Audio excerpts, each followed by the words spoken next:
விக்ரமாதித்தன் கதைகள். ஒவ்வொரு பதுமையும் சொல்லும் ஒரு நீதி கதை. அத்தியாயம் 36. 26. சகலகலாவல்லி பதுமை சொல்லிய தபஸ்வியின் கதை. மறுநாள் சிம்மாசனத்தில் போஜராஜன் ஏறி அமர முயன்றபோது 26ஆம் படிக்குக் காவலாக இருந்த சகலகலாவல்லி என்னும் பதுமை புதிய கதையொன்று சொல்லத் தொடங்கியது. விக்ரமாதித்தன் அரசாண்டு வரும் காலத்தில் வெளிநாட்டில் திரிந்துவிட்டு ஒற்றன் ஒருவன் திரும்பி வந்தான். அவன் அரசனை அடைந்துதான் கண்ட அதிசயத்தைச் சொல்லத் தொடங்கினான். மன்னவா, சித்திரக்கூடம் என்றொரு மலை இருக்கிறது. அதன் சாரலிலே தபோவனம் ஒன்று இருக்கிறது.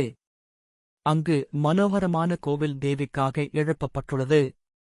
மலை உச்சியிலிருந்து விழும் நீர்வீழ்ச்சி கோவில் பக்கத்தில் செல்லுகிறது. அதிலே ஒருவன் இறங்கிக் குளித்து வெளியே வந்தால் அவன் எல்லா பாவங்களிலிருந்தும் விடுபட்டு விடுகிறான். பஞ்சமா பாதகம் செய்தவன் உடலிலிருந்து கீழே விழும் தண்ணீர் கருமை நிறத்தை அடைந்து விடுகிறது. எப்பேற்பட்ட பெரும் பாதகத்தை செய்தவனாக இருந்தாலும் அத்தண்ணீரில் குளித்து வருவதன் மூலம் அவன் சகல பாவத்தையும் விட்டு புனிதமானவனாகி விடுகிறான். இன்னும் அந்தணன் ஒருவன் அங்கு ஹோமகுண்டம் வளர்த்து அதில் ஹோமம் செய்து வருகிறான். அவன் எத்தனை காலமாக எவ்விதம் ஹோமம் செய்து வருகிறான் என்பது அங்கு இருப்பவர்களுக்கும் கூடத் தெரியாது. ஏனென்றால் ஹோமக் குண்டத்திலிருந்து அப்புறப்படுத்தப்படும் சாம்பல் தினமும் பக்கத்திலே கொட்டப்படுகிறது. அவ்விதம் கொட்டப்பட்ட சாம்பல் மலை போன்று குவிந்திருக்கிறதென்றால் நீங்கள் நினைத்துப் பாருங்கள் அரசே. தபஸ்வி எவருடனும் பேசுவதில்லை. இதுவே நான் கண்டவைகளில் அதிசயம் வாய்ந்தது. ஒற்றன் சொன்னவற்றைக் கேட்ட விக்ரமாதித்தனுக்குத்தான் அந்த பிரதேசத்திற்குச் சென்று பார்க்க வேண்டுமென்று ஆசை உண்டாயிற்று. ஆகவே அந்த ஒற்றனையும் தன்னுடன் அழைத்துக் கொண்டு அவன் சித்திரக்கூட மலைக்குச் சென்றான்.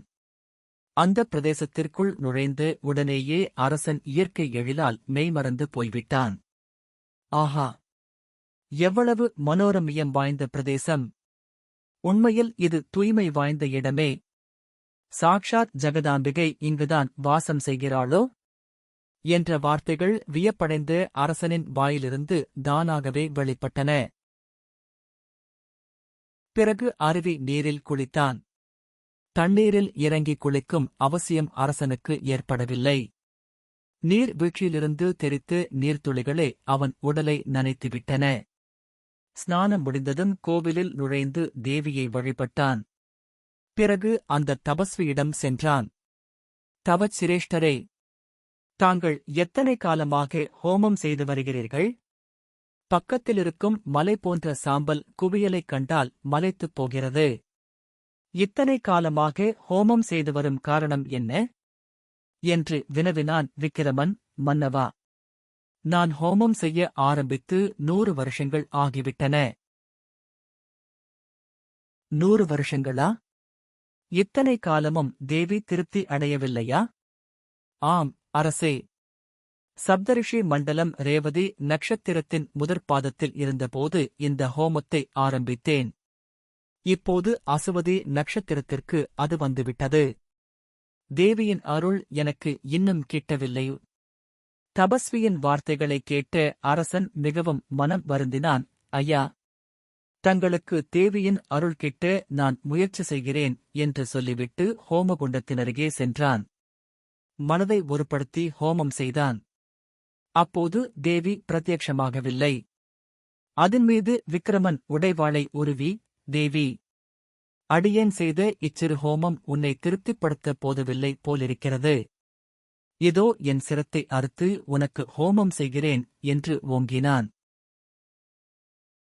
சட்டென்று தேவி பிரத்யட்சமாகி அவன் கையைப் பிடித்துக் கொண்டு விட்டாள். அரசனின் கை தானாக கீழே இறங்கியது. அம்பிகையைக் கண்டதும் கத்தியை உரையிலிட்டு வணங்கினான். ராஜனே, உன் முயற்சியால் நான் திருப்தி அடைந்தேன். உனக்கு வேண்டிய வரத்தைக் கேள் என்றாள் அம்பிகை.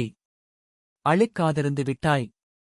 தலையை அறுத்து ஹோமத்தீயில் இடுகிறேன் என்றதும் உடனே ஓடிவந்து விட்டாயே, ஏன் விக்கிரமா? இத்தபஸ்வி 100 வருஷங்களாக என்னை தியானித்து ஹோமம் செய்து வருவது உண்மையே. 100 வருஷங்கள் மட்டுமல்ல, 1000 வருஷங்கள் இத்தபஸ்வி ஹோமம் செய்தாலும் என்னை திருப்திப்படுத்துவது முடியாது. இவன் ஏகாக்கிர சித்தம் உடையவனாய் ஹோமத்தில் ஈடுபடவில்லை. என்னை தியானிக்கும் அதே சமயம் இவன் உள்ளத்தில் பல யோசனைகள் அலைபாயும். விரல்களை எண்ணியும் மடித்தும் பலவித நினைவுகளோடு அலையுண்டு கிடக்கும் மனத்தாலம் செய்யப்படும் இம்மூன்று பிரார்த்தனைகளும் பலிக்காது போய்விடும். எவ்விதமெனில் கட்டையிலோ அல்லது கருங்கல் செங்கலிலோ தெய்வத்தைக் காண முடியாது. உள்ளத்திலேதான் தெய்வத்தை பார்க்கலாம். ஆகவே இருதயமே முக்கிய காரணம். இருதய சுத்தமே காரியத்தில் வெற்றி அளிக்கவல்லது. மேலும் மந்திரம், தீர்த்தம், புண்ணிய ஸ்தலம், அந்தணன், தெய்வம், ஜோசியன், வைத்தியன், ஆசாரியன், குரு இவர்களிடம் வைக்கும் நம்பிக்கையைப் பொறுத்தே அவரவர் பெரும் வெற்றி இருக்கிறது. ஒரே உறுதியுடன் இவன் காரியத்தை மேற்கொள்ளவில்லை. மனதை பல விஷயங்களில் செலுத்திக் கொண்டே ஹோமத்தில் ஈடுபட்டதால் என் அருள் இவனுக்கு கிட்டவில்லை.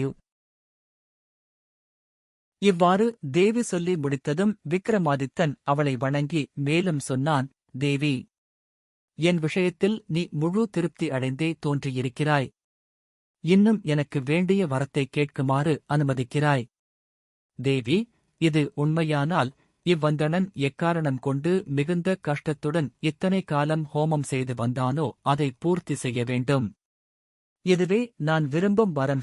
அவன் வரத்தைக் கேட்ட தேவி அளவில்லா ஆனந்தம் கொண்டவளாய், விக்கிரமா, நீ பெரிய மரத்தைப் போன்ற பரோபகாரி. உன்னைச் சேர்ந்தோர்களுடைய கஷ்டத்தைக் கண்டு மனமிறங்கி அவைகளைத் தாங்குகிறாய். அக்கஷ்டங்களிலிருந்து அவர்களை விடுவிக்க அல்லும் பகலும் பாடுபடுகிறாய்.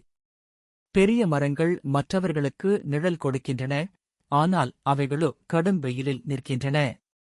அவை மற்றவர்களுக்கே பழங்களைக் கொடுக்கின்றன, தங்களுக்காக அல்ல. இன்னும் கேள், மற்றவர்களுக்காகவே ஆறுகள் ஓடுகின்றன. பசுக்கள் பால் கொடுக்கின்றன, மரங்கள் பழங்களை அளிக்கின்றன. அவ்விதமே உயர்குணமுள்ள பெரியோர்கள் தங்கள் சக்தியை மற்றவர்களுடைய நன்மைக்காகவே உபயோகிக்கின்றனர். இது உன் விஷயத்தில் வாஸ்தவமே. எப்படியெனில் உனக்கு வேண்டிய வரத்தைக் கேளென்று சொன்னபோது தபஸ்வியின் கஷ்டத்தைக் கண்டு அவன் விருப்பத்தை பூர்த்தி செய்யும்படி கேட்கிறாய். விரும்பியபடியே அவனுக்கு வேண்டியவற்றை பூர்த்தி செய்கிறேன். இவ்வாறு திருப்தியடைந்து தேவி தெரிவித்து விக்கிரமன் விரும்பியவாறு தபஸ்வியின் வேண்டுகோளை பூர்த்தி செய்தாள். விக்கிரமனும் மனமகிழ்ந்து தன் நகரம் திரும்பினான். இவ்வாறு பதுமை கதை சொல்லி முடித்தது. பொழுதும் அஸ்தமித்தது. போஜராஜனும் திரும்பிச் சென்றான். மேற்கூறிய கதை வடமொழி மூலத்தில் 2வது படிக்கு காவலான பிரபாவதி என்னும் பதுமை கூறியதாக உள்ளது. இந்த கதை இத்துடன் நிறைவடைந்தது. அடுத்த அத்தியாயத்தில் மீண்டும் சந்திப்போம். நன்றி.